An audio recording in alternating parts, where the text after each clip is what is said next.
Hi friends, welcome back to my channel. അപ്പോൾ ഇന്ന് Sunitha ദേവദാസിൻ്റെ channel raise എന്ന ആൾ വന്നിട്ടുണ്ട്. ആ പുള്ളി ആരാണെന്ന് അറിയില്ലാത്തവരോട് വേണ്ടി പറയാം. പുള്ളി മലപ്പുറംകാരനാണ്. പുള്ളി പണ്ട് ഒരു വിവാഹ ആവശ്യത്തിനുള്ള സാധനങ്ങളുമായിട്ട് പോകുന്ന വണ്ടി പൊക്കോണ്ടിരുന്നപ്പോൾ വണ്ടി മറിഞ്ഞ് അപകടം സംഭവിക്കുകയും നട്ടൽ തകർന്നു പോവുകയും പുള്ളി കിടപ്പിലാകി പോവുകയും ചെയ്തു. അങ്ങനെ കിടപ്പിലായി പോയ സമയത്ത് ഇങ്ങനെ ഉള്ള ആൾക്കാരെ കുറിച്ച്, അവയവങ്ങൾക്ക് സ്വാധീനമില്ലാതൊക്കെ വരുന്ന വ്യക്തികളെ കുറിച്ച് കൂടുതൽ പുള്ളി മനസ്സിലാക്കി അവരുടെ അവസ്ഥ എന്താകും എന്നുള്ളതിനെ പറ്റിയൊക്കെ മനസ്സിലാക്കി. ഇപ്പോൾ പുള്ളി അങ്ങനെ മോട്ടിവേഷൻ സ്പീക്കറാണ്. അപ്പോൾ ഇപ്പോഴും പുള്ളി അങ്ങനെ തന്നെയാണ്, ശരിക്കും ഇപ്പോഴും കിടപ്പ് തന്നെയാണ്. അപ്പോൾ പുള്ളി സുനിത ദേവദാസിൻ്റെ ചാനലിൽ വന്നിട്ട് ഡിസബിലിറ്റി ഉള്ള ആൾക്കാരെ സമൂഹം കാണുന്നതും രാഷ്ട്രീയക്കാർ കാണുന്നതും ഗവൺമെൻറ് കാണുന്നതും ഒക്കെ ആണേലും എങ്ങനെയാണെന്നുള്ളതാണ്. കാരണം അവർക്ക് പല കഴിവുണ്ട്. ഇപ്പം ഈ റേസ് തന്നെ മോട്ടിവേഷൻ ക്ലാസ് എടുക്കാൻ പോയാൽ ഈ പറയുന്ന പോലെ ഒരു ലാസ്റ്റ് പോന്നു കഴിയുമ്പോഴത്തേന് ഇത് ഞങ്ങളുടെ സന്തോഷത്തിന് ഇരിക്കട്ടെ എന്നും പറഞ്ഞൊരു പൊതി കൊടുക്കും. ശരിക്കും പറഞ്ഞാൽ അതേ മോട്ടിവേഷൻ ക്ലാസ് അതേപോലെ മുതുകാട് സാർ എടുത്താലോ 4-5 ലക്ഷം പുള്ളി വരുന്നതിന് മുന്നേ പറയും വൻ റേറ്റാണ്, അത് പുള്ളി മേടിച്ചിരിക്കും. ചിലയിടത്തൊക്കെ മേടിച്ചിട്ട് പോകാതെ ഇരിപ്പുണ്ട്, ആ പൈസയും തിരിച്ചു കൊടുത്തിട്ടില്ല എന്നുള്ള പരാതിയും കേൾക്കുന്നുണ്ട്. അതേ സമയത്ത് അതേപോലെ തന്നെ ഇവരൊക്കെ പോയി ക്ലാസ് എടുത്താൽ ഇവർക്ക് കുറച്ച് വൈകല്യമൊക്കെ ഉണ്ടെന്നുള്ള ഒരു വിശ്വാസത്തിൽ ജനം പോരാൻ നേരത്ത് ഒരു പൊതി കൈ കൊടുത്തിട്ട് പറയുന്നതെന്നു വെച്ചാൽ ഇത് ഞങ്ങളുടെ സന്തോഷത്തിനിരിക്കട്ടെന്ന്. അവിടെ അവർ ചെയ്ത ജോലിക്കുള്ള കൂലിയല്ല കൊടുക്കുന്നത്, എന്തോ ഒരു കുറവുള്ള പോലെ. ഇവരും അതേ ജോലി തന്നെയല്ലേ ചെയ്യുന്നത്. അങ്ങനെ സമൂഹം കാണുന്നതിനെ പറ്റിയൊക്കെ സംസാരിക്കുന്നുണ്ട്. രണ്ടാമത് പറയുന്നത് എന്താണെന്ന് വെച്ചാൽ, ശരിക്കും പറഞ്ഞാൽ മുതുകാട് സാറാണ് ചെയ്തത് എന്താണെന്ന് ചോദിച്ചാൽ, ഇവരുടെ കലാപരമായ കഴിവുകൾ ഇപ്പോൾ വിദേശ രാജ്യങ്ങളിലൊക്കെ കൊണ്ടുപോയി ഇവരുടെ കലാപരമായ കഴിവുകൾ പ്രദർശിപ്പിക്കുമോ, അതല്ലായിരുന്നു പുള്ളിയുടെ ഉദ്ദേശം. പുള്ളിയുടെ ഉദ്ദേശം ജനത്തിൻ്റെ സമൂഹത്തിൻ്റെ സഹതാപം കിട്ടുക. അതായത് ഇപ്പം ഷിഹാബിനോടാണേലും ഇലക്ട്രിക് വീൽ ചെയറിൽ നടക്കുന്ന ഷിഹാബിനോട് അത് ഉപേക്ഷിച്ചിട്ട് സ്റ്റേജിലോട്ട് നടന്നു വരാൻ പറയുമ്പോൾ പുള്ളി അങ്ങനെ നടന്നു വരുമ്പോഴത്തേക്കിന് എന്താണ്, അല്ലാതെ ഒരു ചെയറിൽ വന്നിരിക്കുകയാണെങ്കിൽ നമ്മളത് അത്ര ഒരു സഹതാപം നമുക്ക് തോന്നുകയില്ല. ഇങ്ങനെ നടന്നു വരുമ്പോൾ തന്നെ നമുക്ക് ആകെ ഒരു നെഞ്ചു തകരുന്ന പോലത്തെ വിഷമം തോന്നും പുള്ളിയൊക്കെ വരുമ്പോൾ. അപ്പോൾ അതിനെയാണ് ഒരു ബിസിനസ് റോ മെറ്റീരിയൽ ആയിട്ടാണ് ഇവരെ എല്ലാം മുതുകാട് സാറ് കണ്ടിരിക്കുന്നത്. അപ്പോൾ ഷിഹാബ് സ്റ്റേജിലേക്ക് ഇങ്ങനെ നടന്നു വരുന്ന കാണുമ്പോൾ തന്നെ സഹതാപമുള്ള മനുഷ്യ ഹൃദയം, അലിവുള്ള ഹൃദയങ്ങൾക്കൊക്കെ കണ്ണ് നിറയും. അപ്പോൾ ഇതിൻ്റെ അകത്ത് റേസ് പറയുന്ന ഒരു വാചകം വളരെ അർത്ഥവത്താണ്. അതായത് കണ്ണ് നിറഞ്ഞ് കണ്ണ് മൂടി, കണ്ണുനീര് വന്ന് മൂടിയ കണ്ണുകളോട് കൂടി ആണ് നമ്മൾ പിന്നെ അവരുടെ കലാപരിപാടി കാണുന്നത്. ശരിക്കും പിന്നെ നമ്മൾ അവരുടെ കലാപരിപാടി ആസ്വദിക്കുന്നില്ല, കാണുന്നില്ല. നമുക്ക് പിന്നെ ഹൃദയത്തിലൊരു പാരം കയറ്റി വെച്ച പോലെ ഇവരെ കാണുന്നത് നമ്മളൊരു സഹതാപത്തിലൂടെ. അപ്പോൾ അത് തന്നെയാണ് മുതുകാട് സാറിൻ്റെ ഉദ്ദേശവും. അത് തന്നെ ബിസിനസ്സാണ് ഉദ്ദേശം. ആ സഹതാപത്തിലൂടെ പൈസ ഉണ്ടാക്കുക എന്നുള്ള, അല്ലാതെ ആ കുട്ടികളെ സാധാരണ കുട്ടികളെ പോലെ കാണാനും അവരുടെ കഴിവുകളെ ഉണർത്തിക്കൊണ്ട് വരാനും അതിനൊന്നും അല്ല ശ്രമിക്കുന്നത്. ബിസിനസ് തന്നെയാണ് ചെയ്തത്. അല്ലെങ്കിൽ ഷിഹാബിനോട് എന്തിന് വീൽ ചെയർ വേണ്ടെന്ന് പറഞ്ഞു. അതേപോലെ തന്നെ ഷിഹാബിനെയാണ് കൊല്ലം TKM കോളേജിന് പരിപാടിക്ക് വിളിച്ചപ്പം മുതുകാട് സാറ് വിട്ടില്ലെന്നാണ് പറഞ്ഞത്. കാരണം അവിടെ പട്ടിയെ പോലെ പണിയെടുപ്പിക്കുകയെന്ന്, പിള്ളേരെയും ഷിഹാബിനെയും എല്ലാം അതേപോലെ പണിയെടുപ്പിക്കുന്നുണ്ട്. അപ്പോൾ വെളിയിൽ പോയി ഒന്നും സംസാരിച്ചങ്ങനെ കാശ് ഉണ്ടാക്കണ്ട എന്നുള്ള ടോട്ടലി ഇവരൊക്കെ പറയുന്ന കേട്ട് കഴിഞ്ഞാൽ ഭിന്നശേഷിക്കാരുടെ ദൈവം എന്നൊക്കെ പറഞ്ഞിങ്ങനെ വന്നിട്ടുണ്ടെങ്കിലും ഈ പറയുന്ന കേട്ടത് വെച്ച് ഞാൻ പറയുന്നത് ഒരു ഭിന്നശേഷിക്കാരുടെ ദൈവമായിട്ട് തോന്നുന്നില്ല. ഒരു ഹൃദയത്തിൽ ഒരു കാരുണ്യത്തിൻ്റെ ഉറവ തീരെ ഇല്ലാത്ത ഒരു മനുഷ്യൻ പോലെയാണ് ഇവരൊക്കെ പറയുമ്പോൾ തോന്നുന്നത്. ഇവരെ വെച്ച് യൂസ് ചെയ്ത് ഒരു ബിസിനസ് റോ മെറ്റീരിയൽ ആയിട്ട് ഈ ഭിന്നശേഷി പിള്ളേരെ എല്ലാവരെയും കരുതിയിട്ട് അത് വെച്ച് ബിസിനസ് ചെയ്ത് കാശുണ്ടാക്കുന്ന ഒരു മനുഷ്യനായിട്ടാണ് സത്യത്തിൽ ഇവരൊക്കെ പറയുമ്പോൾ ഇപ്പോൾ തോന്നുന്നത്. കംപ്ലീറ്റ് സുനിതയുടെ ചാനലിലോട്ട് കേട്ടാൽ മനസ്സിലാകാവുന്നതാണ്. ഞാൻ ഒരാളുടെ പക്ഷം പിടിച്ചോ മുതുകാട് സാറിനെ മോശക്കാരനാക്കിയേ തീരുമെന്ന് വ്രതം ഒന്നും എടുത്ത് പറയുന്നില്ല. ഒരാൾ പറയുന്നവരൊക്കെ അവരുടെ അനുഭവം കേൾക്കുമ്പോൾ നമുക്ക് തോന്നാണ് ഈ സമൂഹത്തിന്റെ ചിന്താഗതി ഇത് മാറണമെന്ന് തന്നെയാണ് പുള്ളി പറയുന്നത്, റേസ് പറയുന്നത്. അതായത് ഈ സഹതാപത്തോടെയല്ല, അവരർഹിക്കുന്ന ജോലി ഗവൺമെന്റ് ആണെങ്കിലും അവർക്ക് കൊടുക്കുക, നമ്മളാണേലും അവരെ അങ്ങനെ അംഗീകരിക്കുക. അല്ലാതെ ആകെ അതിന്റെ മറുസൈഡ് മോശം വികാരം. ഈ സഹതാപത്തോടെ കണ്ടിട്ട് അതിൽ നിന്നൊരു സമ്മാനത്തുക കൊടുക്കുക എന്നൊക്കെ പറഞ്ഞാൽ അതൊരു മോശമായ കാഴ്ചപ്പാടാണ്. അത് മാറ്റേണ്ട സമയം കഴിഞ്ഞു എന്നാണ് പുള്ളി പറയുന്നത്. അപ്പോൾ okay, thank you for watching. അടുത്ത വീഡിയോ കാണാം. ഷിഹാബിന്റെ ഇന്നലെ ഇട്ട ഒരു വീഡിയോയുടെ താഴെ ഞാൻ കണ്ടൊരു കമന്റ് ആണ്, ഒരു എഞ്ചിനീയറിംഗ് കോളേജുകാരനോ അങ്ങോട്ട് ട്രിവാൻഡ്രത്ത്, എനിക്ക് തോന്നുന്നു TKM എഞ്ചിനീയറിംഗ് കോളേജ് എന്നാണെന്ന് തോന്നുന്നു, കമന്റ് ഇട്ടിരിക്കുക. ഷിഹാബ് മുതുകാടിന്റെ അവിടെ ജോലി ചെയ്യുമ്പോൾ അവര് ഷിഹാബിനെ ആവശ്യപ്പെട്ടു എന്ന് കുട്ടികളോട് സംസാരിക്കാൻ വേണ്ടി. എന്നിട്ട് മുതുകാട് വിട്ടില്ല എന്ന്. എന്തോ ബാലേന്ദ്ര മേനോനൊക്കെ പണ്ട് സിനിമ ചെയ്യുമ്പോൾ പുതിയ നായികമാരെ ഇറക്കുമ്പോൾ 1 കൊല്ലം എന്റെ സിനിമയിൽ മാത്രം എന്ന് പറഞ്ഞ എഗ്രിമെന്റ് വെക്കണ പോലെ ഷിഹാബിനെ പോകാൻ സമ്മതിച്ചില്ല.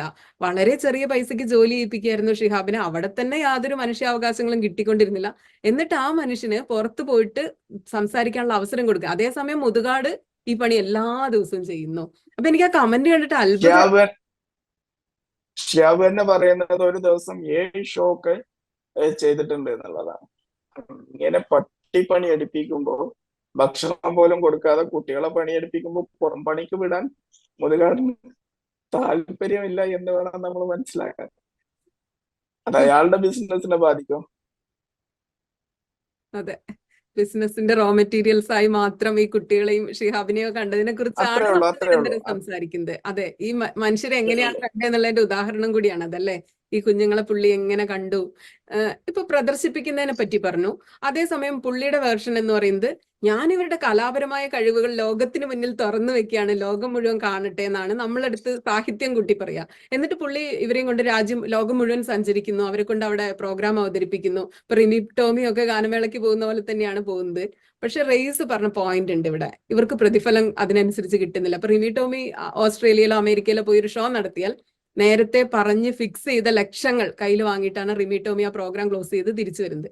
ഈ പൈസ മുതുകാടിനും കിട്ടുന്നുണ്ട്, പക്ഷെ ഈ പണിയെടുത്ത കുട്ടികൾക്ക് അത് കിട്ടുന്നില്ല ശരിക്ക്. അപ്പൊ ഈ പ്രദർശിപ്പിക്കലും കലാപരമായ കഴിവുകൾക്ക് വേദി നൽകലും തമ്മിലുള്ള വ്യത്യാസം എന്താണ്?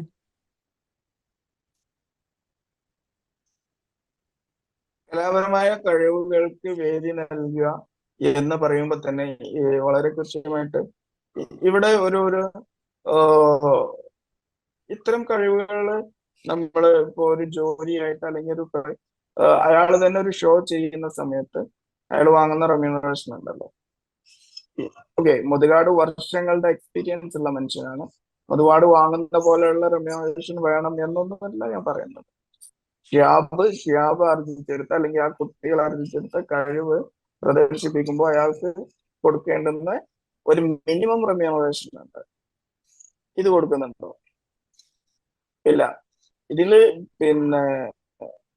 മാത്രമല്ല, ഇതിന്റെ ഒരു പ്രദർശനപരത എന്ന് പറയുന്നത് ഷിയാബ് തന്നെ പറയുന്നു. നമുക്ക് ഷിയാബിനെ തന്നെ കോട്ട് ചെയ്യാം. ഷിയാബ് ഇലക്ട്രിക് വീൽ ചെയർ ഉപയോഗിക്കുന്ന ആളാണ്. അതിലാണ് അയാളുടെ യാത്രകളെല്ലാം ഉള്ളത്.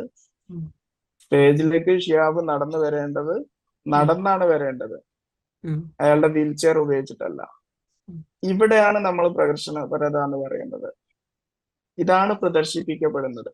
അതായത് ആ ഡിസബിലിറ്റി ആണ് പ്രദർശിപ്പിക്കപ്പെടുന്നത്, അല്ലാതെ അയാളുടെ കഴിവല്ല. ഷിയാബ് നടന്ന് സ്റ്റേജിൽ വന്ന ആളുകളെ ഒന്ന് കരയിപ്പിച്ച് കണ്ണീരണിയിപ്പിച്ചിട്ടാണ് ബാക്കിയുള്ള എല്ലാ സാധനങ്ങളും പ്രദർശിപ്പിക്കാൻ. അതായത് അങ്ങനെ നിറഞ്ഞ കണ്ണിന്റെ മങ്ങിയ കാഴ്ചയിലൂടെ കണ്ടാൽ മതി കഴിവിനെ.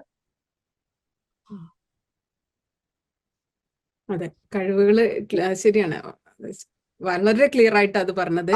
ഈ കഴിവുകളാണ് ഡിസബിലിറ്റിയെ പ്രദർശിപ്പിക്കുന്നു. അതിനുശേഷം കഴിവുകൾ എന്ന് പറഞ്ഞിട്ട് നമ്മൾ ആ ഡിസബിലിറ്റിയെ പുറത്ത് വിൽക്കാൻ ശ്രമിക്കും. അതെ, ഡിസബിലിറ്റി ആണ് പ്രദർശിപ്പിക്കുന്നത്. കഴിവുകൾ അതിന്റെ ബൈ പ്രോഡക്റ്റ് ആയിട്ട് കുറച്ച് കാണിക്കാൻ അവർക്ക് അവസരം കിട്ടുന്നു എന്ന് മാത്രം. റേസ് പറഞ്ഞ കറക്റ്റാണ്. നമ്മളെ കണ്ണുകൾ നിറഞ്ഞിരിക്കുമ്പോൾ നമ്മൾ ഡിസബിലിറ്റി മാത്രമേ കാണുന്നുള്ളൂ, സഹതാപത്തോടു കൂടി മാത്രമേ കാണുന്നുള്ളൂ. കലാപരമായ ഈ കഴിവുകൾ ആസ്വദിക്കാനോ കൈയടിക്കാനോ മനുഷ്യർ മറന്നുപോകുന്നു. എന്തുകൊണ്ടാണ് ഷിയാബ് വീൽ ചെയറിൽ വന്ന് ഓരോരോ ഷോ ചെയ്യുമ്പോഴും ഷിയാബ് നടന്നു വന്ന് വേറെ ഷോ ചെയ്യുമ്പോഴും തമ്മിലുള്ള വ്യത്യാസം എന്താണ്? സഹതാപം. ഷിയാബിന്റെ ബേസിക് റൈറ്റ് ആണ് അയാൾ ഉപയോഗിക്കുന്ന വീൽ ചെയറിൽ അയാൾ വരികയാണുള്ളത്. നിങ്ങൾ കാലൊടിഞ്ഞ് കിടക്കുമ്പോൾ നിങ്ങളുടെ ക്ലച്ചസ് എടുത്ത് ഒഴിവാക്കും, നിങ്ങളൊന്ന് നടന്നു പോവാന്ന് പറയുമോ? ഇല്ലല്ലോ. അത് മനുഷ്യന് അയാളുടെ ഇക്കോസിസ്റ്റം ആണ്. അത് അയാൾക്ക് മൂവ് ചെയ്യാൻ അത് ആവശ്യമുണ്ട്. ഞാൻ ഉപയോഗിക്കുന്ന വീൽ ചെയർ അല്ലെങ്കിൽ സ്ട്രക്ചർ പോലെയുള്ള സംവിധാനത്തിൽ നിന്ന് മാറ്റിയെടുത്തിട്ട് നിനക്ക് വേണമെങ്കിൽ എന്നെ താങ്ങി പിടിച്ചെടുത്ത് ഒരു സ്ഥലത്ത് കൊണ്ടുപോയി കിടത്താം, എന്നിട്ട് ഞാൻ സംസാരിക്കാം.